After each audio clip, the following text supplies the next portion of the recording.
Smarački komentar ubačen je kako bi se sačuvala monetizacija. Ukoliko ne želite slušati, prebacite na klipovani dio videa. Uživajte. Kada pomenemo Muđu i Ćaleta, prvo što nam pada na pamet jesu GTA 5 trke. To vam dovoljno govori koliko je to zapravo bio jak serijal i koliko je publika uživala u njemu. Međutim, u jednom momentu serijal se zaustavlja i u par narednih godina izašlo je svega par epizoda. Sada nakon tolikog perioda imamo sretne vijesti, jer su najavljene nove GTA 5 trke. Najava je postavljena putem YouTube videa, ali i Instagram objave. Muđa je ostao šokiran podrškom i samim iščekivanjem tih trka, pa poslušajte šta je rekao.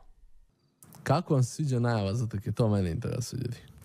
Brate, ja stvarno ne znam šta da kažem, ali trke najava, ko nije video, znači evo ga, trke najava, 104.000 lajkova.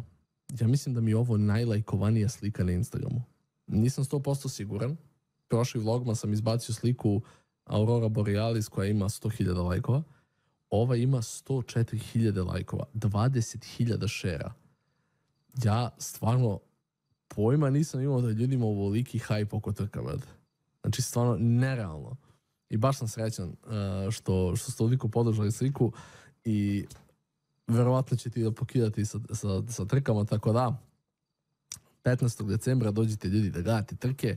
U 9:45 ujutru će da izlaze svaki dan do kraja godine, tako da to ja dočekam da vidite. Nakon skoro 10 godina oborio je rekord na Instagramu.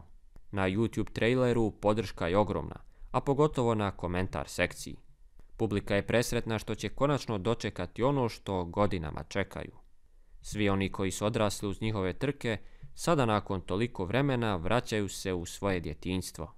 Svi u komentarima su itekako emotivni i čekaju taj slavni 15. decembar. Možda neće biti identično kao u njihovom prajmu, ali opet očekujemo opšti haos. Do tada gledajte nove reportaže od Nedatora, a do sljedeće budite pozdravljeni. Ćao!